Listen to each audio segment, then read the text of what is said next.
Reverend Donald மெக்வேர் அப்படின்னு ஒருத்தரை பற்றி இப்போ பார்க்க போகிறோம். அவர் வந்து ஒரு சீரியல் பீடோஃபைல். அமெரிக்கன் ஜெஸ்யூட்டில் அவர் வந்து 1930லேருந்து 2017 வரைக்கும் வாழ்ந்தவர். ஜெஸ்யூட்டில் ப்ரீஸ்டாக இருந்தாங்க. அவர் ஒரு சைல்டு மொலெஸ்டர். கன்விக்ட் செய்யப்பட்டார். அந்த கதையை தான் நான் உங்களுக்கு சொல்ல போகிறேன். ஜெஸ்யூட் ஆர்டரில் ரொம்ப பிரபலமான ஒருத்தர். 28 ஆண்கள் வயசான பிறகு அவர் வந்து எங்களை குழந்தையாக இருக்கும்போது இந்த மாதிரி மொலஸ்ட் பண்ணார் அப்படின்னெல்லாம் சொன்னாங்க. ரொம்ப ரொம்ப சீரியஸாக அந்த பிரச்சனை ஓடிச்சு. ஆனால் அவர் பெரிய 28 ஆண்கள் அப்படி சொன்னாங்க. அப்போ பார்த்துக்கோங்க, அவர் வந்து ஒரு பெரிய சாமர்த்தியசாலி. என்ன பண்ணுவார்னாக்கா, ஒரு குடும்பத்தை பார்த்து அவங்கக்கிட்ட சொல்லுவார், உங்கள் பையன் ரொம்ப நல்லா பையனாக தெரியறான், என்னோட அவங்கள ஒர்க் பண்ண விடுங்க, நான் அவங்களுக்கு நல்ல விதமாக அவங்களுடைய எதிர்காலம் நல்ல விதமாக அமையறதுக்கு உதவி செய்வேன் அப்படின்னு சொல்லுவார். சொன்னோடனே அந்த தாய் வந்து நம்புவா, சேர்த்து விட்டுருவா இவரோட. அதுக்கப்புறம் இவர் வேலையெல்லாம் கொடுக்குற மாதிரி கொடுத்துட்டு இவரோட தங்க வச்சுப்பார். அதுக்கப்புறம் இவரோட லீலைகளெல்லாம் ஆரம்பிக்கும். 1960களில் ஜெர்மனி, 60களிலேயே ஜெர்மனி, ஆஸ்ட்ரியா அந்த மாதிரி இடங்கள்ல இருந்தெல்லாம் இவரோட அமெரிக்கன் சூப்பர்வைசருக்கு தொடர்ந்து கடிதம் வந்தது. இந்த மாதிரி அவர் வந்து மொலஸ்ட் பண்ணுறாரு அப்படின்னு குற்றச்சாட்டுகள் இருக்குது, நீங்கள் வந்து அவரை எடுத்துருங்க அப்படின்னு. ஆனால் எடுத்தாங்களா? எடுக்கலை. எல்லா இடமும் இந்தியா மாதிரி தான். லாயலா அகாடமியில் மாணவர்களை இப்படி பண்ணினார். அதையும் யாரும் கேட்கல. அப்பவும் ஆக்ஷனே எடுக்கலை. எப்போ வரைக்கும் ஆக்ஷன் எடுக்கலைன்னா 91வது வருஷம் வரைக்கும் ஆக்ஷன் எடுக்கலை. 1960களில் ஆரம்பித்த பிரச்சனை. இதில் கோல்ட்பர்க்னு ஒருத்தர் 40 வருஷமாக இவர் கூட இருந்திருக்கிறார். அவர் என்ன சொல்கிறாங்கன்னா, சைக்கலாஜிக்கலாக பயங்கரமாக அஃபெக்ட் ஆயிடுச்சு இந்த விஷயம். எவ்வளோ காலம் செக்ஷுவல் அப்யூஸ் 11 வயதுலேருந்து எனக்கு ஆரம்பித்தது.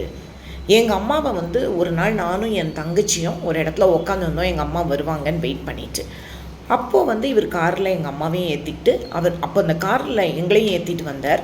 அப்போது அவர் என்ன சொன்னார்னா, எங்கள் அம்மாட்ட, இந்த மாதிரி நீ வந்து உன்னோட பையனை என்கிட்ட இது பண்ணேனாக்கா நான் நல்ல விதமாக அவனை மேலே கொண்டு வருவேன், அவனுக்கு நிறைய ஒர்க்கெல்லாம் நான் தருவேன் அப்படி இப்படின்னு சொன்னார். அதுக்காக வேண்டி வாரத்துக்கு $500 வரைக்கும் அந்த காலத்திலேயே அவர் செலவழிச்சிருக்கார். அப்போது கோல்ட்பர்க்கோட அம்மா வந்து யார் சொல் பேச்சு கேட்பா? இந்த பையனால் எதுவுமே சொல்ல முடியல. ஏன்னா இப்போல்லாம் பெண் குழந்தைங்க பாதிக்கப்படும் போது நம்ம சொல்கிறோம், ஆண் குழந்தைங்களே அமெரிக்காவிலேயே அந்த மாதிரி இருந்திருக்கிறாங்க அந்த காலத்தில், அவங்களுக்கு சொல்கிறதுக்கு இல்லை. அதுக்கப்புறமா 1976 யூனிவர்சிட்டி ஆஃப் சான் ஃப்ரான்சிஸ்கோவில் அவர் ஒரு டீச்சிங் பொசிஷன் எடுக்கிறார். அப்போது வந்து ஒருத்தரை சந்திக்கிறார். அவங்க வந்து எப்படி அப்படின்னு சொன்னாக்கா, அந்த சந்திப்பு வந்து அவருக்கு ரொம்ப ஹெல்ப் பண்ணிச்சு. அந்த அம்மா வந்து பெரிய ஆளானாங்க பிற்காலத்தில். அவங்களோட ஸ்பிரிச்சுவல் அட்வைசராட்டு இவர் இருந்தார். எதுக்கு அப்படின்னா, மிஷனரிஸ் ஆஃப் சேரிட்டிஸில் நன்னெல்லாம் சேர்த்து விடுறதுக்கு உதவியாக இவர் வந்து என்ன மாதிரி பேசணும், என்ன செய்யணும், கொள்ளணும் அப்படின்னு எல்லாம் அவங்களுக்கு எடுத்து சொன்னார். அந்த மாதிரி ஒரு அம்மா, அந்த அம்மாவுக்கு இன்றைக்கி பிறந்த நாள், அதனால தான் இவ்வளோ நான் பேசிகிட்டு இருக்கேன். 94 ஜெஸ்யூட் ஒஃபீஷியலுக்கு அந்த அம்மா எழுதுகிறாங்க, இவ்வளோ பிரச்சனை, அதாவது தேசங்கள் மத்தியில் இவ்வளோ பிரச்சனை ஓடிட்டுருக்கு, பல தேசங்கள்லேருந்து இவரை பற்றி கம்ப்ளைண்ட் வருது. அப்போ அந்த அம்மா சொல்கிறாங்க, I have complete confidence in him, I have trust in him அப்படின்னு அந்த அம்மா சொல்கிறாங்க. அப்போது அந்த ஒஃபீஷியல் வந்து ஒருவேளை இவங்கெல்லாம் போய் சொல்லிட்டாங்களோ அப்படின்னு நினச்சி இந்த அம்மா பேரில் ஒரு நம்பிக்கை வச்சு அவர் என்ன பண்ணுறாங்கன்னா, அந்த மேற்கொண்டு அந்த விஷயத்தை வந்து கிளறாமலோ இல்லை அதை பற்றி ஒரு கரெக்டான ஒரு விஷயத்தை வந்து செய்யாமலோ விட்டுறாரு. எந்த நடவடிக்கையும் எடுக்கலை.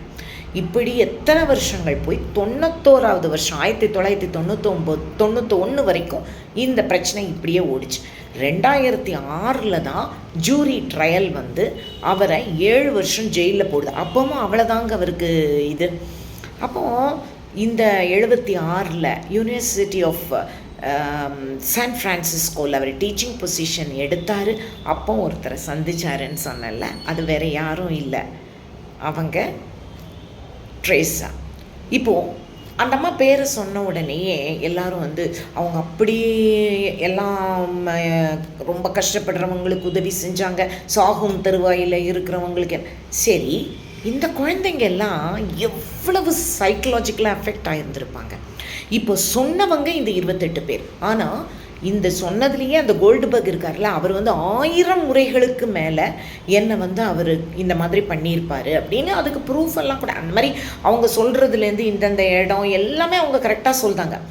அப்போது 1000 முறை ஒரு பையனை வந்து சின்ன இளம் தளிர நீங்கள் இந்த மாதிரி பண்ணுறீங்க, மொலஸ்ட் பண்ணுறீங்கன்னா அது அவனுக்கு எவ்வளோ சைக்கலாஜிக்கல் இம்பேக்டை ஏற்படுத்தும், பிற்காலத்தில் அவன் எப்படிப்பட்ட ஒரு பிரஜையாக உருவாவான்.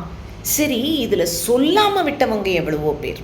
அந்த குரலற்றவர்களின் குரலாக இந்த அம்மா இருந்திருந்ததுன்னு வைங்க, நான் அந்த அம்மாவை நிஜமாகவே போற்றி புகழ்வேன்.